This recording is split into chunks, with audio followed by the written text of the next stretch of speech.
भगवान ऋषभ देव का बहुत ही सुंदर उपदेश श्रीमद् भागवतम में 5वें स्कंध में भगवान ऋषभ देव अपने 100 पुत्रों को, एक दिन की बात है, उन्होंने जंगल में बुलाया और अपने 100 पुत्रों को उपदेश दे रहे थे। और भगवान ऋषभ देव के ही सबसे ज्येष्ठ पुत्र, जिनका नाम भरत था, और उन्हीं के नाम पर आज हमारे भारत का नाम भारत पड़ा। भगवान ऋषभ देव बहुत ही सुंदर उपदेश दे रहे थे और उन्होंने अपने पुत्रों को एक सबसे बड़ी शिक्षा दी, जो आज के मनुष्यों को आचरण करने योग्य है। भगवान ऋषभ देव कहते हैं, हे पुत्रों सुनो, यह मनुष्य शरीर ऐसे ही नहीं प्राप्त हो गया है। इस मनुष्य शरीर की उपलब्धि को समझना चाहिए।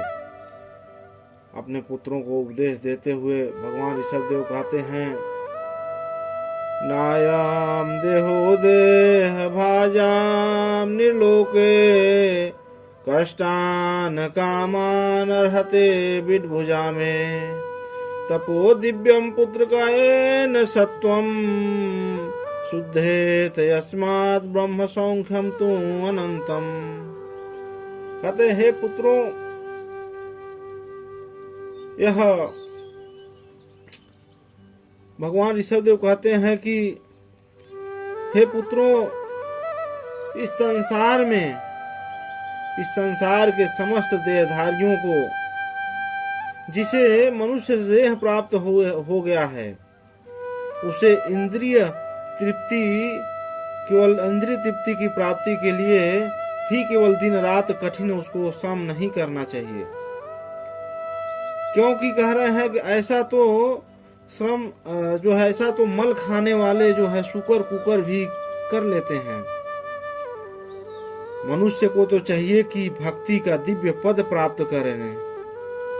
कह रहे हैं मनुष्य को चाहिए कि भक्ति का दिव्य पद प्राप्त करें, और पद प्राप्त करने के लिए वो अपने को तपस्या में लगाए। ऐसा करने से उसका हृदय शुद्ध हो जाता है, और जब वह इस पद को प्राप्त कर लेता है तो उसे शाश्वत जीवन का आनंद मिलता है। और ये सत्य बात है। लेकिन आज के लोग मात्र केवल जो भौतिक आनंद से परे हैं, वो इस आनंद को समझ नहीं पाते। वो समझते हैं कि खाना पीना, सोना, बच्चे पैदा करना मात्र यही एक मनुष्य जीवन का उद्देश्य है। लेकिन वेद व्यास जी शास्त्र में कहते हैं कि आहार निद्रा भय मैथुनम च सामान्य तच्च पशुभेण नराणाम धर्मो ही एक अधिक विशेष धर्मेण विहीन पशुभेण समान। ऐसा न विद्या न तपो न दानम ज्ञानम न शीलम गुणो न धर्मो ते मृत्यु लोके भूय भार भूता मनुष्य रूपेण मृगार चरंती। लेकिन आज का जो है जीव मात्र सोचता है कि जो हम अपने मर्जी से कर रहे हैं वही हमारे लिए सब कुछ सही है। बोलता आत्मा सो परमात्मा। लेकिन नहीं, हमें जो है यह मनुष्य जीवन शास्त्र के निर्देशन के अनुसार चलाना चाहिए। और फिर कोई पहले यहाँ पर बोल रहे हैं भगवान ऋषभ देव की दिव्य भक्ति का पद प्राप्त करना चाहिए। तो अब दिव्य भक्ति का पद जो है क्या है? कोई पूछे दिव्य भक्ति का पद क्या है, तो बताया गया है कि दिव्य भक्ति का पद जो है मात्र भगवान की भक्ति, अड़ोर अड़े राम महतो महियान, जो सबसे महान से महान है उनकी भक्ति। तो श्रीमद् भागवतम में भी बताया गया किसकी भक्ति हमें करना चाहिए। सवे पुंसाम परो धर्मो यतो भक्ति अधोक्षजे अहेतुकी अप्रतिहताया आत्मा सुप्रसिद्धति। सवे पुंसाम परो धर्मो यतो भक्ति अधोक्षज भगवान कृष्ण, भगवान राम की भक्ति करनी चाहिए, क्योंकि ये सबसे महान है। राम कृष्ण दो एक हैं, अंतर नहीं निमेष, इनके नयन गंभीर हैं, इनके चपल विशेष। भगवान की भक्ति और ऐसे भक्ति से ही सुख की प्राप्ति होती है, क्योंकि कहा गया है भक्ति स्वतंत्र सकल सुख खानी, भक्ति स्वतंत्र सकल सुख खानी, बिनु सत्संग न पावहि प्राणी। यह भक्ति जो है सकल सुख की खान है।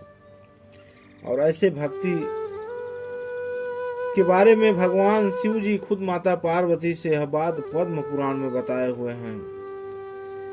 कहते हैं कि हे देवी, यह चीज प्राप्त कर लेने से मनुष्य को फिर कभी दुख नहीं मिलता, और यही है भगवान की भक्ति। कहते हैं हे देवी पार्वती, इंद्र आदि देवताओं ने सुख प्राप्त करने के लिए अमृत प्राप्त किया।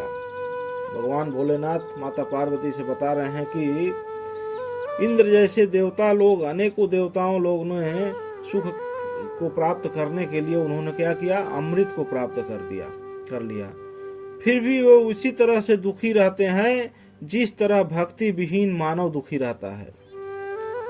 कह रहे हैं जिस तरह भक्ति विहीन मानव दुखी रहता है।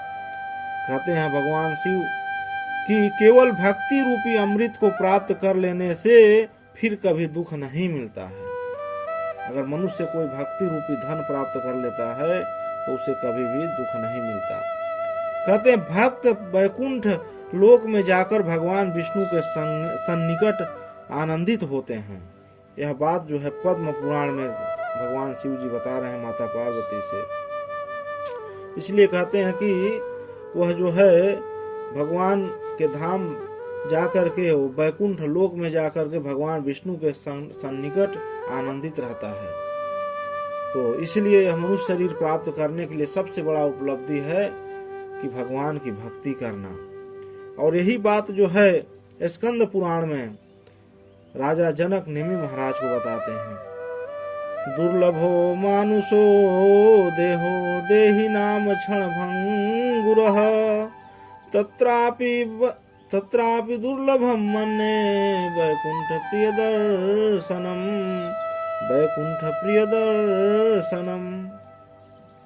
कहते हैं कि बद्ध जीवों के लिए मनुष्य शरीर प्राप्त कर पाना सबसे अधिक कठिन है। हे नेमि महाराज, जो बद्ध जीव हैं उनके लिए मनुष्य शरीर प्राप्त कर लेना सबसे अत्यंत कठिन है। और कह रहे हैं कि इसकी एक बहुत बड़ी कमी है, किसी भी क्षण जो है नष्ट हो सकता है।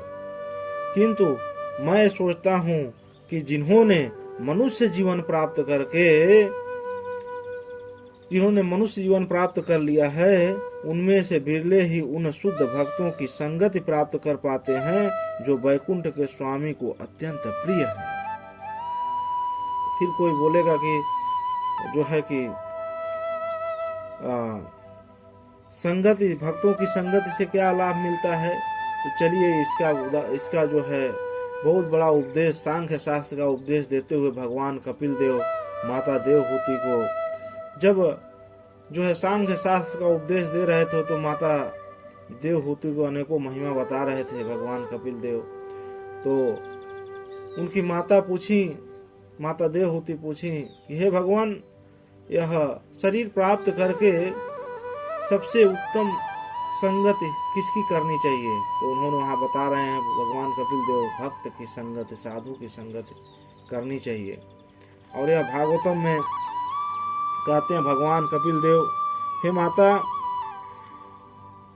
जब मेरे भक्त एकत्रित होते हैं तो मात्र मेरी चर्चा करते हैं, लेकिन अभक्त लोग जब एकत्रित होते हैं तो मात्र चुगलाई और चारों तरफ की बातें करते हैं।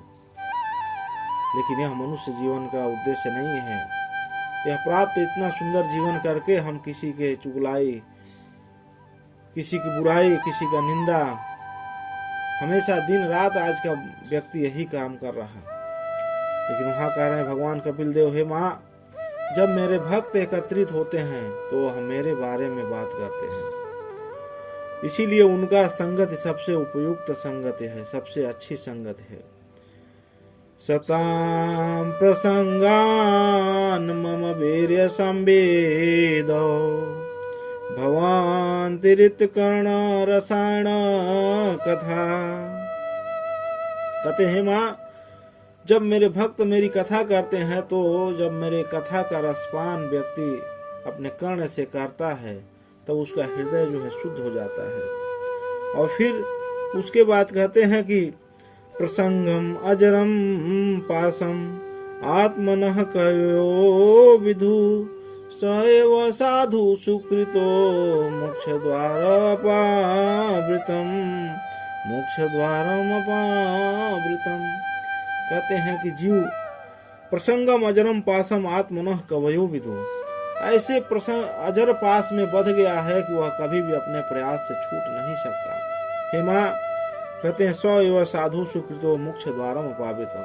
जब ऐसा व्यक्ति साधु की संगति करता है तो उसके लिए मोक्ष का द्वार खुल जाता है और वह फिर अपने आप को उद्धार कर लेता है।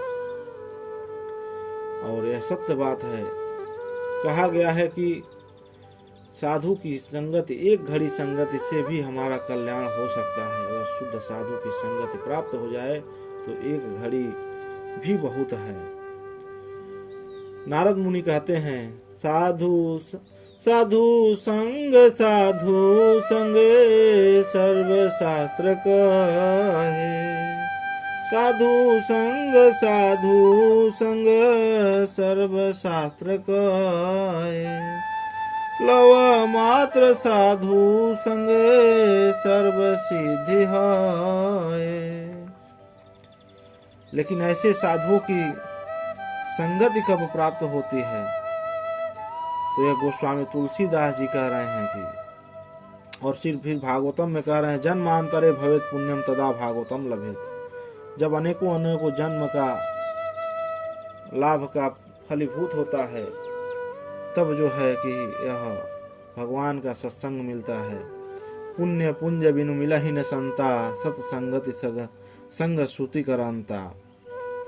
तो जिस तरह एक एक कण बचाने वाला धनवान होता है, उसी तरह एक एक क्षण बचाने वाला ज्ञानवान होता है। तो हमारा एक एक क्षण बीत रहा है और ऐसे क्षण को हम भगवान की भक्ति में लगाएं। और कहा गया है, धन्य घड़ी सोई जब सत्संगा, धन्य जन्म द्विज भक्ति अभंगा। तो इसलिए ये भक्ति रूपी धन सभी को कमाना चाहिए। बाकी जितना धन है वह छूट जाएगा, वो कब चला जाएगा, लेकिन एकमात्र भक्ति रूपी धन जो है हमारे साथ जाने वाला है। जो साथ जाने वाला है उसको आज का जीव भूल गया है, और जो कभी भी साथ नहीं जाने वाला है वह जीव जो है भगवान की भक्ति को भूल गया है। और जो साथ नहीं जाने वाला है उसमें दिन रात अपना जो है जीवन लगा दिया है। इसलिए सब कुछ जीवन निर्वाह करते हुए हमें जो है भगवान की भक्ति के तरफ जो है बढ़ जाना चाहिए। इसलिए कहा गया है कि भव सागर चह पार जो पावा, राम कथा तह कर कह दृढ़ नावा। भगवान की कथा को सुन लेना चाहिए। मुद मंगलमय संत समाजो, जो जंगम तीर्थ राजू। पूछे हु रघुपत कथा प्रसंगा, सकल लोक जग पावन गंगा। यह बात शिव जी कह रहे हैं कि जो पूछता है कथा के बारे में, कथा सुनता है, वो तो सकल लोक जगह पावन गंगा। माता पार्वती को उद्बोधन देते हुए बताएं, वेद पुराण संत मत एहु, सकल सुकृत फल राम सने हो। इसलिए जो है सभी वेद पुराण और संत का मत यही है कि सकल सुकृत फल राम सने हो। भगवान के प्रति स्नेह हो जाए, प्रेम हो जाए, राम के चरणों में अनुराग हो जाए, प्रेम हो जाए, यही जो है मनुष्य जीवन का फल है। जन्म लाभ परे पुंसाम अंतिह नारायण स्मृति। और फिर भगवान कहाँ रहते हैं? कोई पूछे कहाँ रहते हैं भगवान? जब जा रहे थे 14 वर्ष का वनवास मिला था, तापस वेश विशेष उदासी, 14 वर्ष राम वनवासी। वनवासी वेश धारण करके जा रहे थे तो महर्षि वाल्मीकि से पूछे कि मेरे लिए रहने का उत्तम स्थान कहाँ है, मैं कहाँ रहूं? तो वहां पर कह रहे हैं कि जिनके श्रवण समुद्र समाना, कथा तुम्हारी सुभग सजनाना। भर ही निरंतर होई न पूरे, तिनके ही तुम कहोगे हरूले। आप उन्हीं के घर जाओ जो आपका दिन रात कथा सुनता है। जिस तरह समुद्र में अनेकों नदियां आके गिरती हैं, समुद्र कभी भी उफान नहीं मारता, ठीक उसी प्रकार कह रहे हैं जो आपका दिन रात कथा सुनता है और कथा सुनने के बाद भी वो तृप्त नहीं होता है और सुनना चाहता आप